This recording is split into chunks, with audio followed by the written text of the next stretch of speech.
Bien-aimés dans le Seigneur, bienvenue à notre méditation du 16e dimanche du temps ordinaire en essai.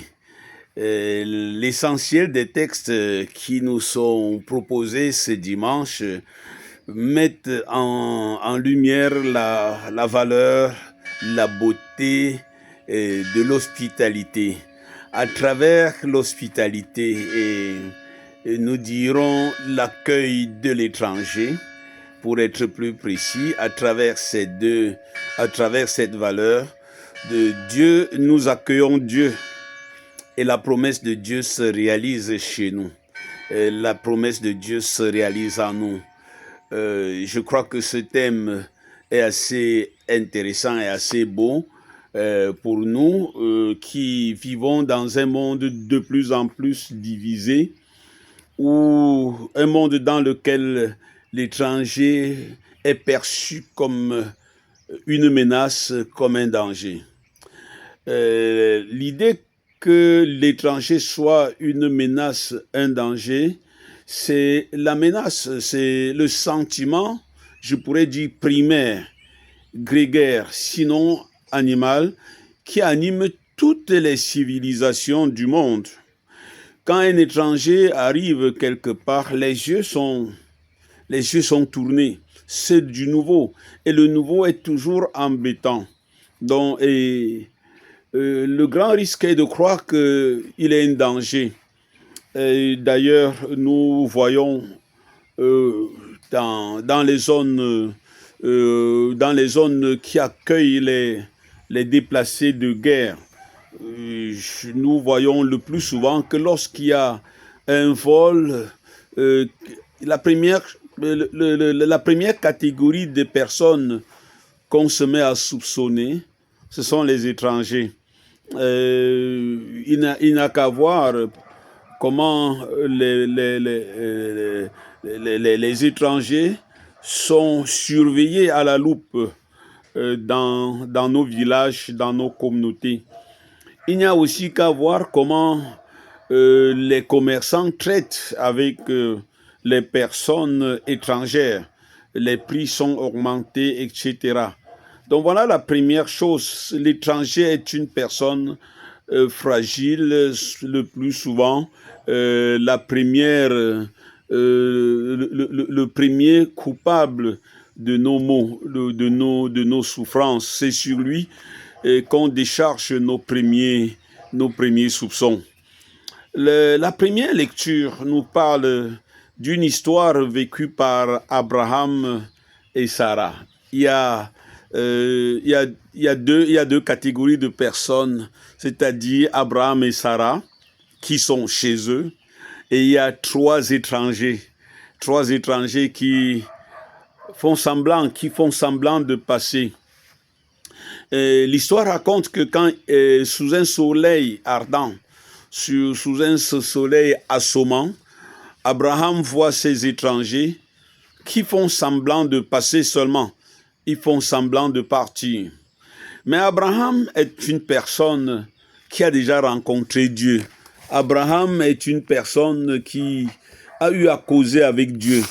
Et il a un sentiment assez, on pourrait dire qu'il a un sentiment assez cultivé, assez mêlé ou bien transformé par cette rencontre de Dieu. Et à cause de cela, Abraham se refuse de les laisser passer comme ça. Et il les interpelle, il leur offre l'hospitalité. Et non pas une hospitalité de surface, mais une hospitalité assez appuyée, assez renforcée. Il leur donne à boire. Imaginez au désert, dans ce désert où vivait Abraham, l'eau, c'est quelque chose qui vaut plus que l'or, qui vaut plus qu'un iPhone 18 Pro Max, s'il y en a déjà. Donc, l'eau, c'est quelque chose de très précieux. Abraham leur donne à boire et il demande à sa femme Sarah de leur préparer à manger, de leur faire quelques galettes. Et donc, il s'assoit, il se repose Abraham leur donne un abri. Il dialogue avec eux. Et c'est au moment de partir qu'Abraham se rend compte que dans l'accueil de ces 3 étrangers, c'est Dieu qui l'accueillait. Parce qu'au moment de partir, ces 3 étrangers disent à Abraham, l'année prochaine, en revenant ici, ça veut dire en fait, curieusement, c'est Dieu qui passe le plus souvent, parce qu'ils disent l'année prochaine, en repassant ici, ta femme Sarah aura un enfant, sera enceinte, apportera un enfant en main. Vous voyez la prière d'Abraham. Dieu avait promis à Abraham une descendance. Dieu avait promis un enfant. Et cette promesse de Dieu devait se réaliser parce que Dieu réalise toujours sa promesse. Mais il devait passer par un canal et il faut savoir se synchroniser sur ce canal. Il y a souvent, nous allumons notre télé, il y a un match qui se joue, mais si tu n'arrives pas sur le canal du match, tu ne captes pas le match. C'est comme ça aussi pour les bénédictions de Dieu.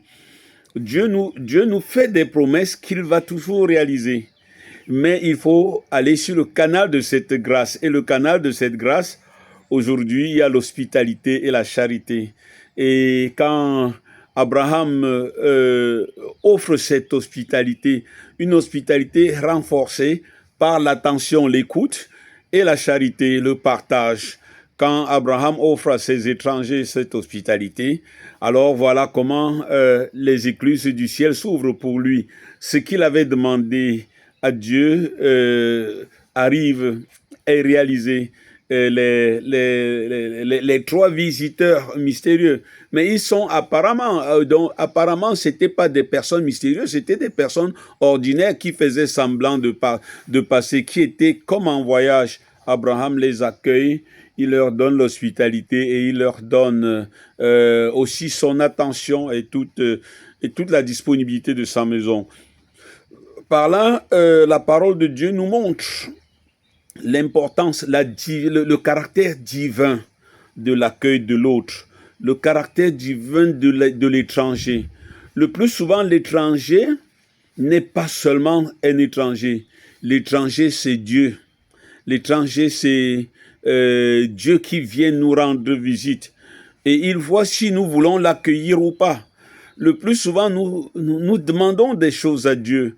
Et Dieu veut que nous recevions ces choses-là, que nous accueillions ces choses-là, ces grâces-là. Mais souvent, quand Dieu nous les donne, il nous les donne par un canal qui parfois semble un canal inhabituel et parfois pas le canal le plus accepté, le plus apprécié par tous. Donc, Dieu nous fait comprendre aujourd'hui la valeur divine de l'hospitalité, le caractère divin de l'étranger, à qui il faut donner. En donnant l'hospitalité, on accueille Dieu et ses promesses chez soi. D'ailleurs, dans l'évangile, c'est plus clair. C'est Jésus qui va à Béthanie. Jésus se rend dans une maison ordinaire, parce que la maison de Béthanie, c'est-à-dire la maison de Marthe, Lazare et Marie, c'était une maison ordinaire au quartier. Et Jésus choisit d'y aller.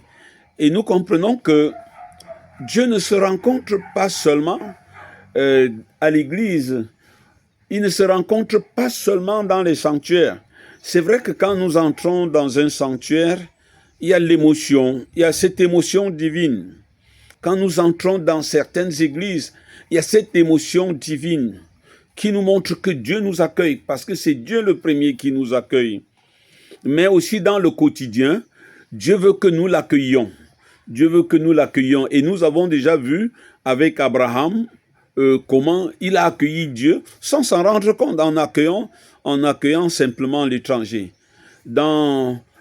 Chez nous au Cameroun, dans la région du Mbam, chez les Bafia, par le passé, il y avait un sac à l'entrée de chaque village. Et dans ce sac, chacun en rentrant des champs devait laisser soit une igname, soit la patate, soit de manière à ce que l'étranger qui se trouve au village ne manque pas, ne dorme pas affamé. Donc les étrangers pouvaient se servir dans ces sacs. Par exemple aussi à Banjul, quand chaque fois que la mère finissait de préparer, elle prenait une partie et jetait dehors en annonçant à la famille qu'elle jetait pour Dieu. C'était pour que l'étranger qui était de passage là puisse savoir que dans cette maison, on mange. Et il y entrait pour accueillir, pour manger. Il y entrait et la maman lui offrait sa pizza. Il y avait toujours une partie du filet qu'on gardait. Donc, l'hospitalité a été toujours dans nos coutumes quelque chose de sacré.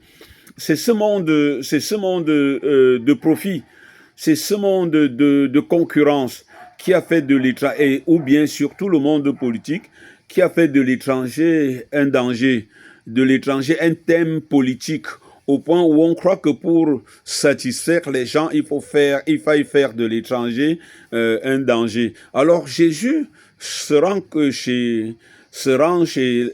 à Béthanie, dans la maison de Marie, de Marthe et de Lazare, une maison ordinaire parmi tant d'autres, comme pour dire que tous les jours, Dieu frappe à la porte de nos maisons ordinaires. Et il frappe comme cet étranger qui a envie d'être accueilli. Et il y a un particulier qu'il convient d'approfondir dans l'accueil qui lui est réservé dans la maison de Béthanie. Quand il entre, il y a deux sœurs, Marthe et Marie. Elles sont vraiment des femmes accueillantes. Immédiatement, Marthe se met à faire comme Abraham. Il faut à boire, il faut à manger, il faut l'omelette, il faut ces petites choses, ces petites attentions matérielles. Et de l'autre côté, il y a Marie, Marie qui va s'asseoir au pied de Jésus et l'écoute. Et Marthe vient vers Jésus en disant, mais ma sœur est en train de t'écouter, alors que moi je suis prise par les formalités d'accueil. Est-ce que ça ne te dit rien? Dis-lui de venir me donner un coup de main. Et Jésus lui dit, Marie a choisi la meilleure part, l'écoute de la parole de Dieu.